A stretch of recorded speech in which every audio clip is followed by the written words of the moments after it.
and welcome to 9 to 42, the podcast from the team at the Guitar Show UK. Join us for interviews, updates and chat with artists, influencers and those that manufacture the gear that we love.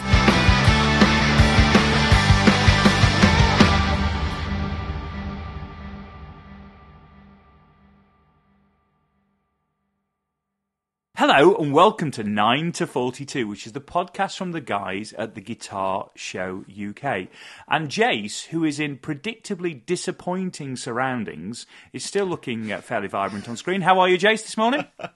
I'm good, thank you. How's your COVID? Are you fully recovered? Well, yes, in terms of day-to-day and all that kind of stuff. No, in terms of about a week ago, I went out for my first post-COVID run and broke myself. Royally broke myself. So this whole thing about a bit of fatigue after you've had COVID is bloody real. Because I literally was a broken man after a 4-mile run. So, but other than that, no, I'm absolutely fine. Chipper, good. You might say. Good. So the running's back up to speed now after a week. It's not back up to speed. No, the running is kind of a red mass of wheezing blob at the end. But I am getting out and doing it. Brilliant. Brilliant. Yeah, it is going on. And with us today we have Tom Ford. But you can call him by any number of names because he goes by quite a few. How are you, Tom? I'm good, thank you. I'm doing well. Before I start with a normal kind of bit of a recap on your on lockdown in your last 18 months, you're on a boat. I am on a boat, yes. We've never had anybody in a boat before. Well, I'm glad to have made that distinction. Yeah, our very first. So I suppose the first question is, where are you on a boat? And I suppose the follow-up is, why are you on a boat? I am on a boat in South London, and the reason I'm on a boat in South London is it was an affordable workaround of having a place in London. So I still split my time between Birmingham and London. But it was very much like, from a musician standpoint, it was maybe the only option. But where I am, interestingly, a good friend of mine who was the keyboard player in Simply Red also has a boat on the same marina. His boat's a lot bigger and fancier than mine. It's kind of like Simply Red level boat. But yeah, there's the whole area that I'm in, the marina, it's like you've got like a mixture of like musicians and dancers and actors and artists and stuff. Weird boat people. I shouldn't say that because they might listen to this and might be really offended. It's unlikely. Yeah. And then people that are kind of bohemian, like people that want an alternative lifestyle. But you have like the die-hard boat people that they come from boat people. They're kind of like full-time mariners. And then there's all the musicians that just buy up the boats because it's a cheaper way to live in London. Do the boat people breed amongst themselves? Is it a very special little group? I think so. I don't know. I think some people become boat people. Some people get fully like within it, and then you end up part of this community.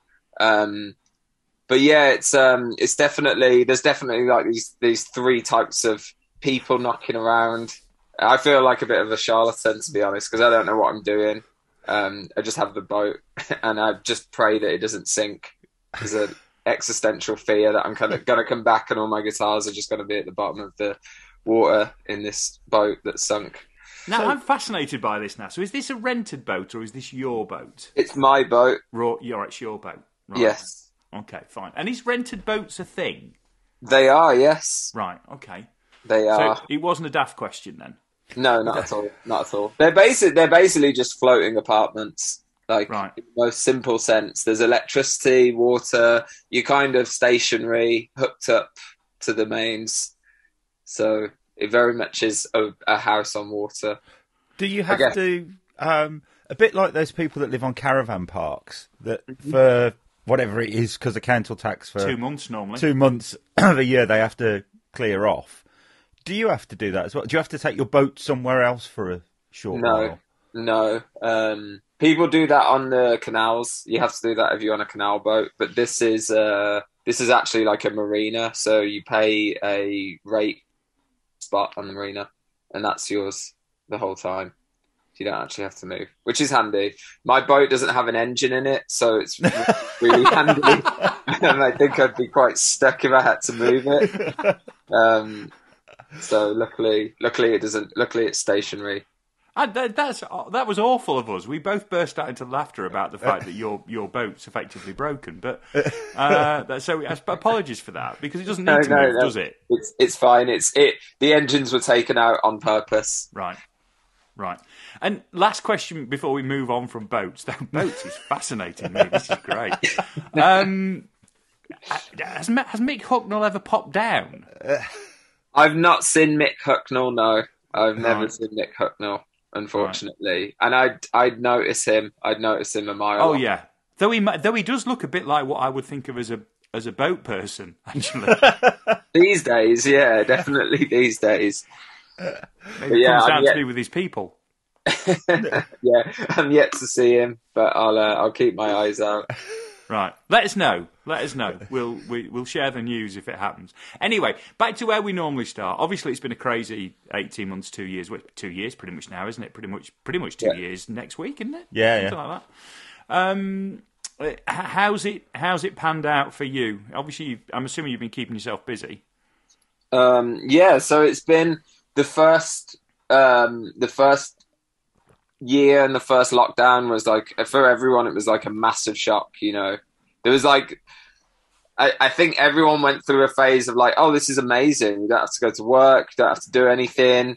And then like 3 weeks later, it was kind of like, this is not good. This is what like, what do we do with all this free time? For me, the biggest shock, I think, was like not gigging, because I usually gig maybe 4 to 5 times a week. Like it's always been such a regular thing, and the amount, like, I think the last 2 years have been like the lowest density of gigs I've done in my adult life, but I did use all that time to essentially just finish all my own recorded music. It was that thing of, I never had time to do it because I was always gigging, or I was teaching, or I was doing recording somebody else's music. I never had that time to like fully focus on my own stuff. And luckily it literally gave me that moment to be like, right, I'm going to finish this record. I'm finally going to do what I've always wanted to do. I had like a load of demos that had been demos for years, that classic thing. They're just, so I kind of just spent the last 2 years doing that. And that's been the big focus. And then of course, gigs have slowly creeped back in. Things are slowly turning back to, well, now it feels like things are just normal again. So yeah, I also tried to learn how to do sourdough bread and spent 2 years of wasting a lot of money annoyingly on flour, which was in short supply. I was one of those people. So that whole flour shortage is probably due to me in a small part. Yeah, a lot of failed attempts at kind of artisan bread. Just turned out like a big dense pancake. That was the general kind of thing. So yeah, good thing was finishing an album. The bad thing was inedible bread. So where were you living during this time? Were you in London or Birmingham? But in the first year of lockdown, I was in Birmingham the whole time, and then I got the boat last summer. Because I work a lot in London, and the great thing about the lockdowns and stuff, especially when you were able to travel for work. So like I did quite a few of the live stream gigs for various things. So I did one at Ronnie Scott's, basically went online. So I did a few Ronnie Scott's live streams and whatnot. Hotels were like 20 quid in central London. Yeah. It was unbelievable. So I was kind of like, up to that point, I'd always slept on my mates' sofas or spare beds here and there. And so I spent all that time in lockdown in like, I mean, they're a travel lodge. I'm not going to pretend it was fancy, but 20 quid travel lodge in central London, still great. And so I spent a year of doing that. And then all of a sudden the prices went back up to like 100 quid. So that's when the boat thing, because I was like, I can't stay with people anymore. Like I've got accustomed to coming down and doing stuff on my own time. So yeah. How do you go about even finding a boat? I know we're back on boats again. Sorry, it's going to keep happening. This, where you know, I mean, there's not. I mean, is it a normal estate agent? How do you find a boat? So I was actually looking on Rightmove. I was looking at like smaller, like 1-bed, 2-bed apartments, and constantly realizing there was no way I could get. It's just that depressing thing about London. It's just like you realize what you could get with a certain deposit and a mortgage, and it's basically a shoebox in a, you know, like a broom closet or something. And on Rightmove, a boat turned up. They'd obviously listed it like being a bit cheeky as a flat. And I saw this boat, and then I was like, oh, I could actually afford something like that. And then I started researching more, and there are actually boat kind of letting sites, and there's kind of marine estate agents that exist. But I ended up finding this one on eBay, of all places. Wow. You bought a boat on eBay? Yeah. This is the best episode we've ever done, Jace. I know, this is fascinating. We don't need to even pretend to go anywhere near guitar. No. Do we?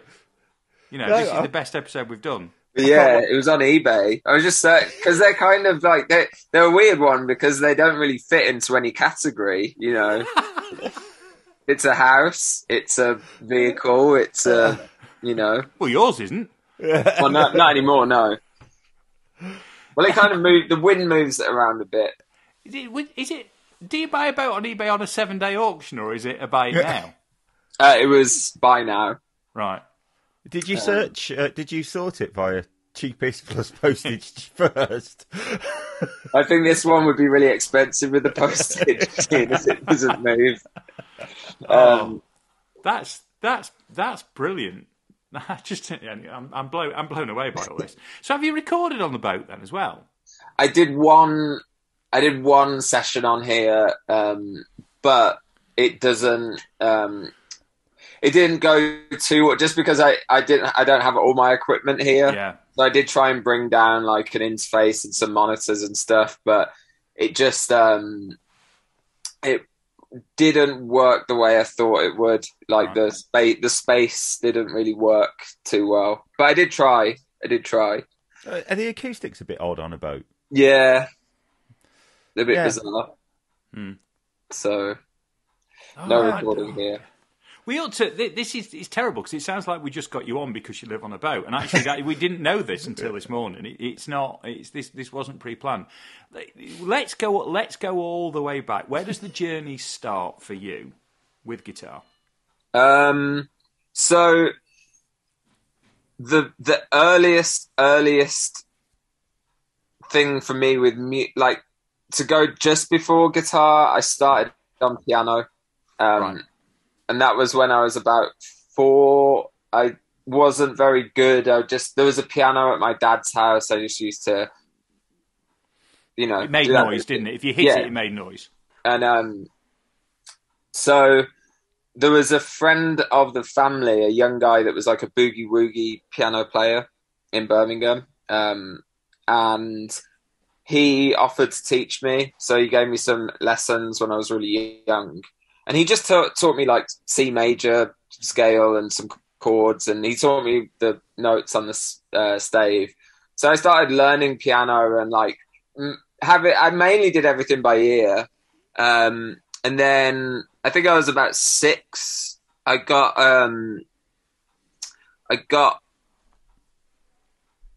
taught how to play the Peter Gunn theme by my mum's friend on his acoustic guitar, just on the E string. Yeah. And that was it. And, like classic one finger, and I showed my satisfaction for me, but yeah, I know what you mean. Yeah, it was like, I was so like, oh, wow, this is amazing.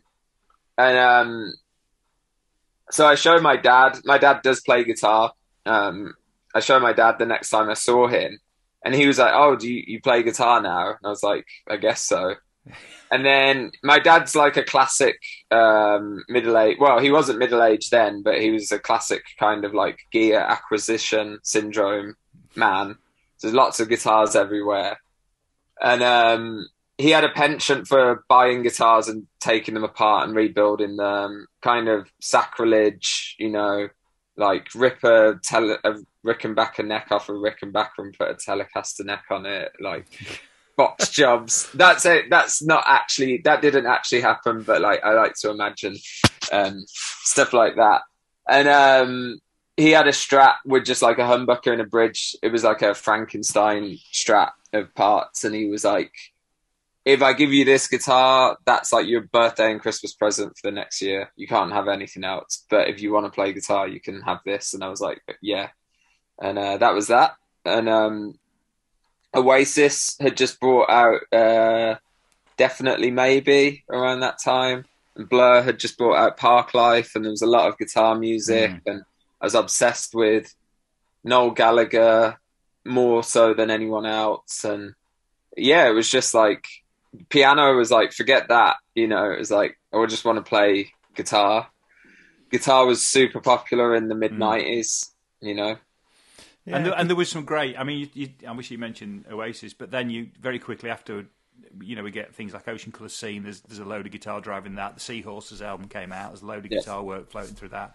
We had 3 or 4 really, or half a dozen really seminal guitar records actually in that period. I mean, not necessarily saying you'd maybe call Blur that, but certainly there's these records that had loads of really good guitar riffs. Riffs were back in, weren't they? Yeah, absolutely. And there's like, so like my mom used to buy loads of albums, and there's like Manic Street Preachers, Supergrass, even like early Stereophonics, and because those early albums were quite rocky actually. Super rocky, super like heavy, and like we had the first Radiohead album, Pablo Honey with Creep On, and that's rockier than like what Radiohead went on to be. And there was and even like Prodigy had guitar, like it was really like there's the whole Brit rock thing, and that just went. It kind of went from there that I just became obsessed, like most kids that start playing guitar. I just got obsessed with guitar. So then, because my dad's more of a kind of older rock, 60s, 70s, like that was his influence growing up, then it'd be like, he'd just give me cassettes and CDs. We were still listening to cassettes then on the kind of boom box that had the cassette at the front and the CD on top. And so then he gave me like Are You Experienced, the Hendrix album. That was just like changed everything. And then I got Stevie Ray Vaughan album, that changed it. I used to go to my dad's and look at his CDs and just be like, can I borrow this one? And I'd go and make a cassette, with the recorder, you could like record the CD onto the cassette. It was like, it went quickly from the whole Brit rock thing to Hendrix, Stevie Ray Vaughan. My dad's a Telecaster player, so there's Danny Gatton, gave me a Danny Gatton album. That was just like, blew my mind, and all of a sudden everything opened up, and then there was like the jazz thing came really quickly as well. So I think that came through Weather Report, so that's not even guitar, that was like Jaco Pastorius. But then I found Pat Metheny and then John Schofield. I kind of started with those guys and then worked back to the more old school people, but like Mike Stern, Pat Metheny, and I was hearing all this stuff and I just wanted to sound like all of it. That was the problem. That's always, and it still is my problem as a musician. It's that like, I never had like one lane, I never had, I know guitarists that are like so good at being a blues rock guy or, like a country thing or this and that. And I always struggled because from a very early age, I just like heard all this music and it's like, well, I want to sound like Hendrix, but I also want to write songs like Noel Gallagher, but I also want to play like Dick Dale, and I also want to, like sound like Lowell George, but I can't play slide, but I kind of want a bit of that somehow. And I love David Gilmour and I love Pink Floyd, but I also love Larry Carlton on Steely. There's always been like this whole kind of, I want everything at once. And that was set really early on. I think it was just my parents giving me loads of different music to listen to. I think it's that's probably reflective. I was on the Ronnie Scott's website earlier, reading a bit about you, and it described your music as a smashing together of hip hop, glitch, pop, rock, jazz, electroacoustic, and bossa nova. And I was like, I can't quite figure that out in my head, really. Oh, but isn't that beautiful? I want somebody to do a bio with me with the word bossa nova in it. That's just a thing of beauty. Yeah, I just think Bon Tempi organs. Yeah, the little drum beat. The little button at the end with bossa nova written on it. The thing that does stick out really in there is the jazz to a certain extent, because if you take the Brit pop stroke Brit rock thing, you can chart a path back to the Beatles quite comfortably, a path back to the Faces, a path back to the Stones really easily, the Who as well, really easily. And so that gets you into that kind of world, and then you kind of work a little bit from there. So I can see how that plots.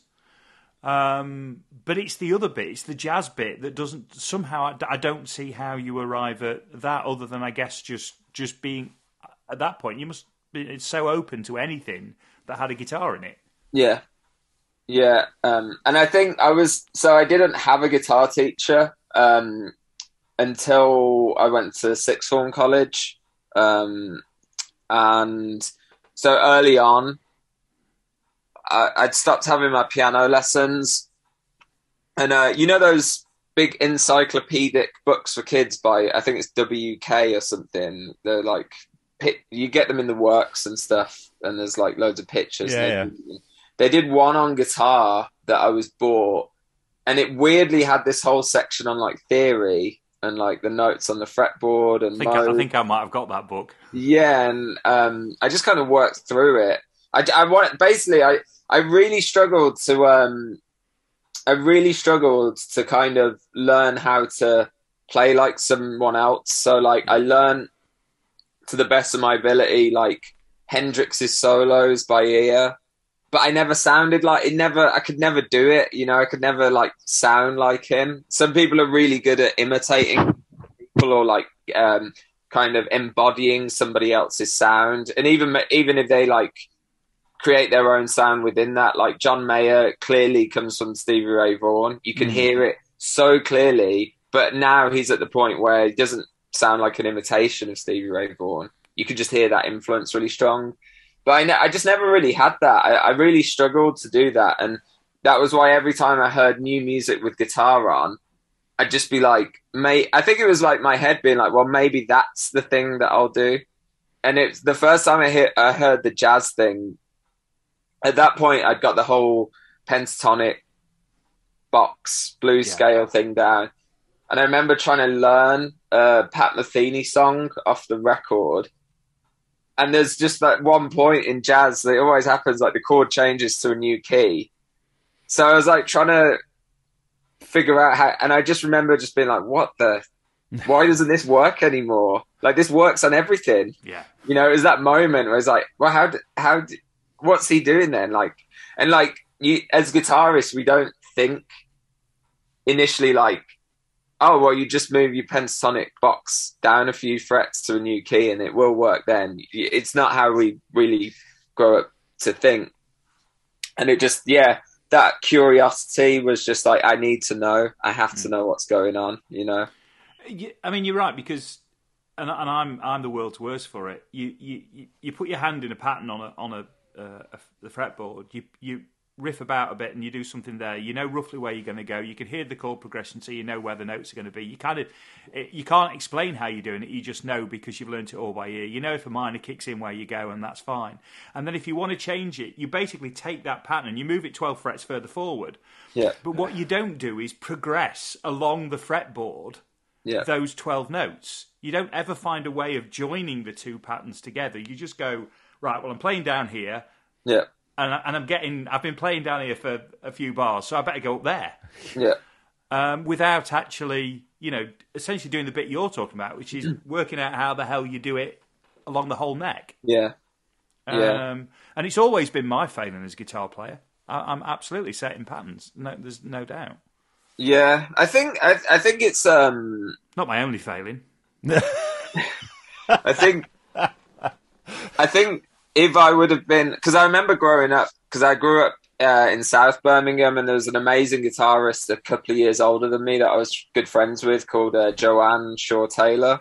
Oh God, and, yeah. So like we kind of like grew up together and did some gigs, and she just like used to like make me look like an idiot. She was so good at that blues thing, like so good at it.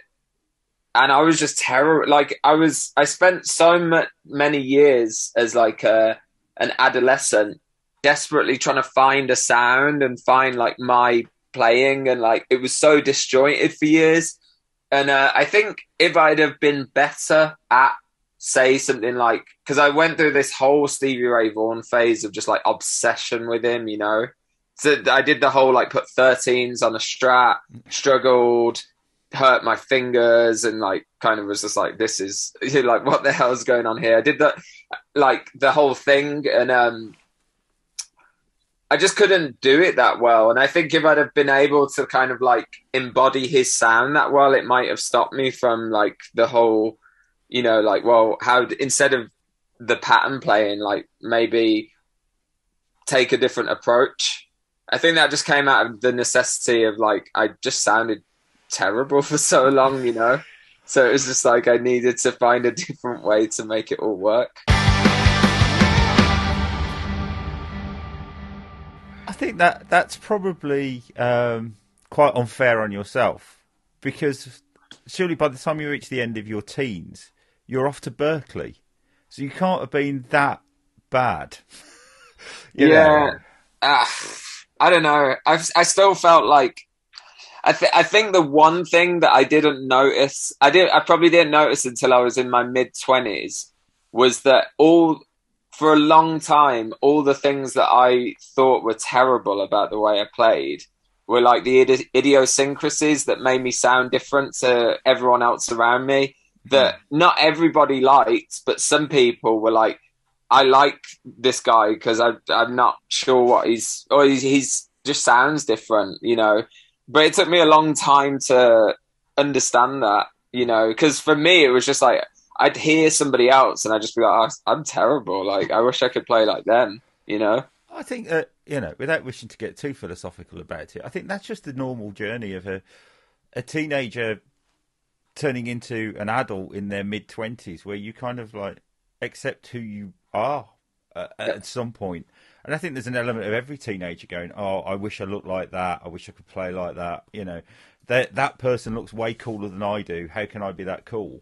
Yeah. And actually, I think by the time you get to your mid-20s, I don't know, do you just stop caring so much what other people think and like just embrace who you are? Yeah. So how do you get to, as someone that never ever got anywhere near getting to Berkeley, how old were you? And, I'm assuming you were a teenager, what, 18, 19? I was 19 when I went. So basically, when I went to sixth form, I had lessons with James Maiden, who you know. I do, indeed. He is, when I'm at the university, my boss. So back when I was a 16-year-old... I've never met him, but I'm sure he's lovely. He's lovely. Yeah. Yeah, he is lovely. When I was a 16-year-old, I went to Stratford College and did the BTEC in music. And James then was just a young chap who just got a teaching job at a sixth form, and he taught guitar. I think he went to Birmingham Conservatoire before there was a jazz course and just did a general music degree, but they did like a jazz options, I think it was called, or something. And in the first few weeks, we all had lessons with him. And I took in that Pat Metheny song I couldn't understand. So that was the first thing. I was just like, he was like, oh, okay, like he was kind of like first lesson, get to know people. And I took in the chart and I was just like, teach me how to play on this. Like, I want to know. And he was like, oh, all right. And then, so I ended up having lessons with him all through college and then even after. And through that, he taught me how to understand what was going on with jazz and what to practice. And like, it was really beneficial, really helpful. And then it just came more and more apparent that it was like, well, I need to go and study this more somewhere where it's focused. And I was going to go to Birmingham Conservatoire, but then everyone I was listening to had been to Berkeley, like John Schofield went there, Bill Frisell went there, Mike Stern went there, Pat Metheny taught there. There's an amazing guitarist called Kurt Rosenwinkel, a jazz player. He went there. And there was just like this ongoing list of people that went to this place called Berkeley. And I was like, I need to go there. Like, I really have to. So I started looking at it and it was like, well, I can't afford it. But they did the whole audition and scholarship thing. So I was just like, well, it's worth a try. It's worth a punt. And James helped me prepare for the audition. And yeah, luckily I got some financial help with it. So I didn't finish my degree. Unfortunately, I went there in 2008 and the financial crash happened in my second semester and all the money I had was worth nothing anymore. So I only managed to do the equivalent of like 2 years. Yeah. But yeah, it was great. Yeah. I mean, how did that feel, being 19 and the other side of the world on your own, I assume? Yeah, it was weird. It was good though. University in America is like really hard. They kind of work you really, really hard. It's like 9 to 5 lectures every day. And they do the whole liberal arts. So you have to do 25% of your degree in like maths and science and English and stuff. Right. Which was a shock. The worst shock was I took creative writing because I thought Americans are stupid and don't understand the English language. And it turned out to be the idiocy that I had was that I was never the best student at English literature or creative writing anyway. And I falsely assumed that I'd be superior to the Americans, not realizing that I was actually signing up to undergraduate level creative writing. To be fair to the Yanks, they are quite good. They are quite good creatively as writers. They just can't spell. Yeah, you trumped them on the spelling. Yeah. You just kept shouting, "There's a U in that." There's a U in that. Through your lecture. It's not a Z. It's not a Z. What are you putting a Z there for? Yeah. But yeah, it was it was good. It was a good 2 years, and it was good to be somewhere. I mean, Boston isn't like it's not like living in New York. It's not too crazy. So to go from Birmingham to Boston was like a bit of a shock. But I think if I'd have gone and studied in New York, that would have been like way crazier. Boston's an amazing city. I've been to Boston so many times. It's in fact, if you're ever in the US, it's the perfect antidote to New York. If you go for a 2-city break, it's the perfect antidote to New York. Yeah. Do New York, have 3 or 4 days, and then go and spend 3 or 4 days in Boston. Yeah, it's a great city. Oh, it is. It's a fantastic city. In fact, Alice and I have talked. When the kids have cleared off, we're going to go and live in Boston for a year.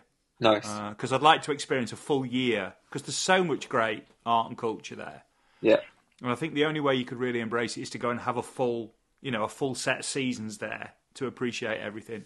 Yeah. But it's an amazing place. It really is. And very liberal. You're right. Yeah. It's the closest place I've been to in the US that is like being kind of in parts of the UK. It's absolutely mindset and everything. Absolutely, it's very similar. Very similar. But yeah, it was a really good experience, and like I really got it's kind of like a big eye opener because the American kids grow up playing jazz. It's like their music, It's almost like it's like their culture. So you get these like 18-year-old kids that have played in like high school big bands that have won awards and stuff, and like they just kicked my ass. It was just like it was a real steep learning curve there. It was kind of like I just had to kind of pretend that I was on the same level, you know. But is that where your individuality started to really shine through then?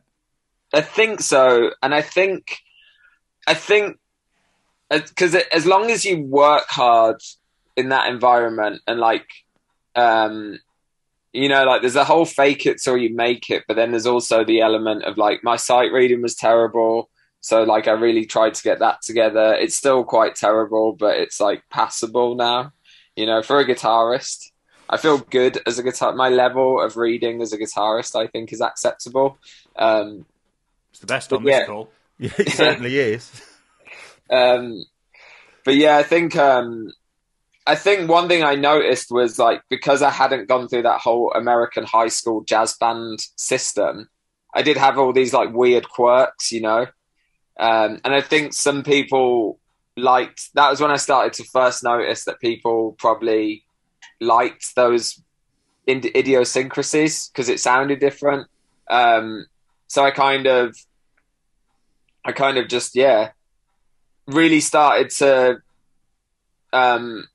double down on just like kind of developing my sound, I guess. And I suppose that brings us on to your idiosyncrasies. Brings us on to your very idiosyncratic choice of guitar as well. You play the apart from JJ's, which are not unusual.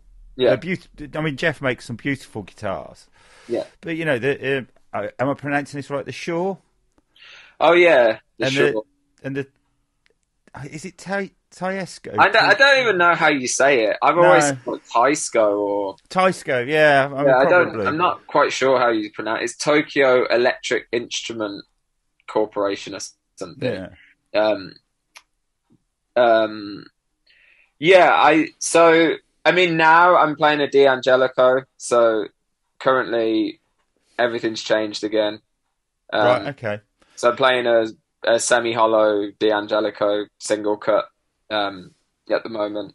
That's really traditionally jazz for you. Yeah. What happened to you, man? I still play the other guitars. So basically, like the weird guitars, the Taisco, the old Japanese guitar.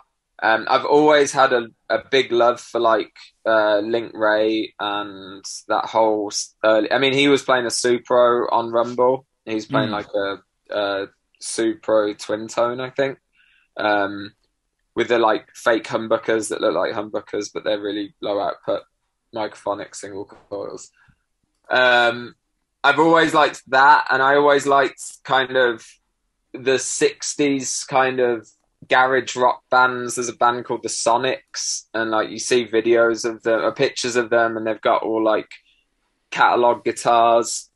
And even like my dad and stuff, like if I look at old pictures and he's got like an old Jedson or an Audition from Allworths or something. And I always just like liked those trashy bad guitars basically. And I found that little Taisco I've got is a tiny, it looks like a miniature 335, but it's fully hollow and it's tiny. Very microphonic pickups. It feeds back loads. The neck feels more like a Mustang neck. It's like a short scale. It feels like a Fender neck, and it's a bolt-on. But after years of playing, I grew up playing a Strat and a Tele. Basically, they were the two guitars. And then I went in my mid-20s. I went through I played a Yamaha Telecaster copy for a while, a really nice made Japanese one. Was that a Mike Stern phase? Was it? Sort of. It had two humbuckers. It was it wasn't a Mike Stern model, but it was that shape. And I played that for a while, and then I played an Epiphone Sheraton for a while, and I just went through all these different guitars and wasn't really happy. I borrowed a Fender Jaguar for a bit that I hated, couldn't stand it. And I found that Taisco, and it just kind of helped me. This whole thing of finding my own sound. It's like that guitar, you can't hide on it. You can't you can't get a Strat sound. You can't do any of those things that you do where it's just like, oh, well, it's all right because I just do this and that and then I get that sound. It's like, you can't do any of that. It sounds awful and it plays awful. So it's like, it leaves you to be just like, it really brings you down to like, well, what can you do at this point, you know, like musically? And I found that, like, after years of trying to find the perfect guitar, I had the JJ at this point, which is an amazing guitar and I still use a lot. But I think the thing that was missing was like, a guitar that forces you to really just be yourself because there's nowhere to hide, you know. The JJ plays so easily that it's like, even on a bad night, I can kind of like, it's so easy to play that I could kind of like get away with it. Whereas that guitar, it's near impossible, you know. And it's good character building, you know. And then the Shure, the weird German guitar. I just made friends with the luthier, Nikolai, and he wanted to develop a semi-hollow kind of full hollow thing. So we talked a lot, and that was kind of, I mean, he did all the work, of course. I just gave some pointers. It's a great guitar for recording. It's a really good guitar. For live, it's too fragile and lively. You know, it's too... you can't play it on a live stage. But for recording, it's incredible. It's got like a really specific sound that's really nice to record with. So I've used it for a lot of recordings. And he sent me another guitar for a bit to try that I sent back just as like he made like a bigger arch top thing that was kind of like his take on a big jazz guitar, and I used that for a while that was in the lockdown, so I didn't really actually gig with it. But I just like weird guitars. There's like, I really want an old Soviet guitar at the moment. There's all these old Soviet made guitars from Eastern Europe knocking around. I really want one of them. Just different, you know, like I love Strats and Les Pauls and Tellys and 335s, but I'm more and more interested in like junk, basically. Are you sure you're not a boat person? Because it's starting to sound like you found your community a little bit. Maybe that's why I'm here. Maybe it's all fake. Maybe you didn't know you were a boat person. No. So I suppose this brings us on to in 1 week's time from today, obviously not from when the podcast comes out because that's not for another 4 or 5 days, but on March 17th you've got your first solo album coming out. Yeah. The Tennis Champions. Yeah, that's what it's called. There's a lovely photograph of you, I'm assuming it is you, dressed in full sort of like 70s tennis regalia. It's McEnroe-esque, isn't it? It's actually my face and arms with my tattoos photoshopped onto Bjorn Borg. Is it Bjorn Borg? Yeah.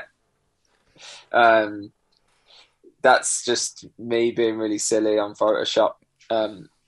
Because I wanted to do it in real life, but like it's cheaper to do that than, and like also you could get around copyright if you only use a certain amount of a image if you're kind of collaging.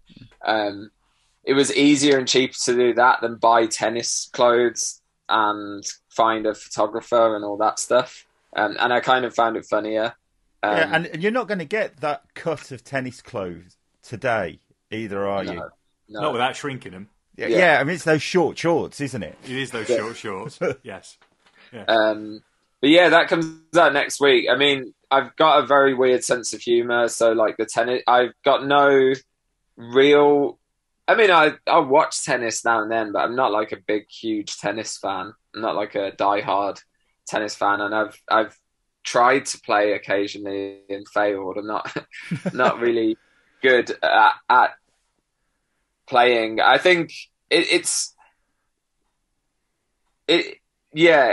more just my sense of humor. I like the idea that, you know, like you can call albums whatever you want them to be. It can be really poignant and mean something, but it can also just be words, and I like the idea of like people thinking like, what is that? Who are the tennis champions? The fact that it's plural is like, well, who are they? Like, are they literal tennis champions? Are they? Is this Tom's band? Is his band called that, or is this like? It just makes just me making myself laugh to myself, and then being like, you know what? I can call my record that because I can do whatever I want. This is very true. I listened to it this morning, and are you singing on it as well? Because I know there's a lot of guest stars, but there's I think the second track is Friendship or something. Yeah, that's me singing. Yeah, and I was like, is that Tom? Yeah. So it is you singing as well? Yeah. Is that the first time you've sung lead vocals? I've done backing vocals a lot in my life. So like growing up, even when I was learning all the jazz stuff throughout school, I was always in bands playing like rock. I went through the whole phase of playing punk rock at school because even though I was desperately trying to play jazz, everyone at school just wanted to play loud, fast, like music. That was kind of like the standard thing as a teenager. So I've always done like backing vocals. I went through a phase of being obsessed with the Fun Loving Criminals and just wanting to be Huey Morgan. Fair enough. And, and learn all their stuff. So I did a bunch of gigs where at school assemblies where I'd sing Fun Loving Criminals songs because he's not really a singer, you know. He's a good guitarist though, great guitarist. But it's the first time that I'm singing as a front man, so to speak. So yeah. So are you going? Is the plan to go out and gig this now and be the front man? Yeah, I've done a few actually already. So I played. I did one of the live streams last year for Ronnie Scott's when it was still lockdown, and I was singing and fronting. And then I did an actual gig at Ronnie Scott's when it opened up again with my band in the summer. It's kind of funny playing that music there because it's not really jazz. No. So it's kind of like because it's hip hop, glitch, pop, rock, jazz, electroacoustic, and bossa nova. Yeah, apparently somebody needs to come up with a new genre title that somehow combines all that. Maybe boat music. I think we should just call it Fordian. You know, nice. When people go, "Oh, it's a bit Stonesy," we can say, "Oh, it's a bit Fordian." Seminal is what it is. But yeah, I mean, I've done a few shows. I did one in Birmingham in Digbeth in November, and I did another couple in London in the autumn. I'm doing one next week, the day before the release in London. But yeah, I've done a few, so it's like it's early days still, generally fronting a band. It's fun. It's nice. Do you think about your in-between song chatter? Because that's the thing that I was always terrible at. It's my favourite part. Is it? Actually, basically, in those moments, I try and channel Stuart Lee. I've got quite a droll voice anyway, so like, they're the moments where I basically, I see it as like improvised stand-up. And sometimes it works and sometimes it doesn't. You know, I get some laughs and I get a lot of silence, but it's worth it for the few laughs I get. A man who lives on a boat and likes dressing up as Bjorn Borg does not need to worry about what he's going to say in between songs. Just not a concern. No. I guess not. 17th yes. comes out. Yeah. Okie dokie. And did you say something? You said something about an album launch in London. Have you got something planned? Yeah, that's on the 16th of March. And what is that? Are we allowed to know? Yeah, it's a gig in Islington. There's a venue called The Grace. Right. Just a music venue. And yeah, it's basically just a standard gig just to kind of celebrate the record coming out. There's a few acts. There's a few support acts. And I'll be playing with my band and having some guests get up and just be fun. We'll be able to put the link for that on the notes actually, because it's out Monday, isn't it? So we can link all that in. So that's Perfect. Is it coming out in physical format or is it just streaming? So at the moment it's just streaming because it's essentially it's an EP, so it's like 25 minutes. I've got a second EP made already that will come out later in the year, and then I'm going to release both of them on vinyl each side. Yeah. I wanted to do this on vinyl, but there's been this shortage with the vinyl industry, so there's a long wait. So I just thought instead, well, if I put both EPs, because they're both around 22-3 minutes, I could put one on vinyl on it. Yeah, and that way it's means you don't have to get up and change it as quickly. You know? Yeah, because you'd almost have to do it at 45 rather than 33 and a third, wouldn't you? Yeah, absolutely. So yeah, it seems to make sense. Yeah, wonderful. Cool. Well, I've thoroughly enjoyed that. That has whizzed by. That 50 odd minutes has whizzed by. That has been one of the most unexpected in terms of. I didn't know where we were going today, but interesting chats that I think we've had on 942. Before we go, we must say thank you to our sponsors, Focusrite, and put a plea out that clearly there's a need for some form of boat-based recording setup. So if Focusrite are listening and they want to come up with something that's particularly boat-friendly, then we've got somebody who can try it out for you. I don't know who the right person is. Who's in their boat department, Jace? Their boat department. Oh well, I'll have a word with Rich and see. Yeah, put us through. Yeah, to the marine department and see what we can work out for you, Tom. Okay, I will. I'll forward the email. Lovely. Because we know you like a bit of help with designing this, that, and the other. So we'll get on to that. Thank you very much for finding the time. It's been great, and good luck with the album. Good luck with the EP. Thank you. And Jace, I guess I'll see you next time. All right, see you, mate.